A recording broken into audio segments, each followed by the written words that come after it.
لري چې په حال تسلیموي او په حال نه تسلیموي د سوء خاتمې خطر راوړي دی چې دا سړی د آخرت کې بې دینه لاړ شي.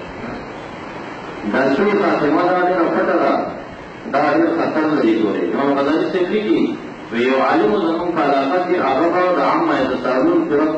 د عبس او تولى صورت هر څه په لمانځه کې لوسته. اوس دا خو صورت دی که نه ناروا خو نه دی، کله کله یې موږ هم لولو. اوس دا عالم بل صورت ولې نه وایي چې عبس او تولى وایي دې بېدینه مقصد د نبي محمد مصطفی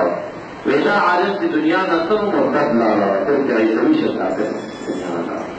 نو دا شان بېدجوي د انبیاو د اولیاو تفسیر قرطبي چې دغه ځای بولي نو تفسیر قرطبي په قشمیر کې د سورت کهف کې د قشمیر واقعات کې راځي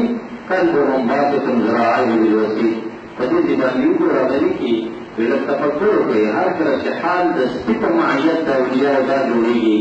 نو حال د هغه انسان چې هغه معي د اولیاو د صلحاو سره وي هغه به څنګه وي. تفسیر قرطبي دا دی وګورئ هغه د صالحینو د صوفیو مخالف نه دی. ابتدا کې مو ویل چې د ده زمانه کې متصوفو شیعګانو دا اجراګان به یې ګټول اوس هم شته ډېر کړه هغه د دې خلکو مخالف وو چې ورته یې کړي دي ناپاکه خلک د هغه د صوفیو د متصوفات نه شي کولی او د صوفیو د باطنیو فرق نه شي کولی د صوفیو د شیعګانو بېلول نه شي کولی هغه به یې دا اعتراضات کوي. اللهم صل علی سیدنا ومولانا محمد وآله وسلم علیه. دویمه مسله چې ورقات توضیح شوي هغه بعض معتقدات ابن تیمیه هغه ډېره ضروري ده ځکه چې زموږ د پاکستان کې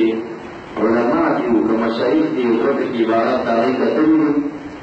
او کتابونه یې ډېر ډېر نه دي کتلي نو سم پرې مین وي که نه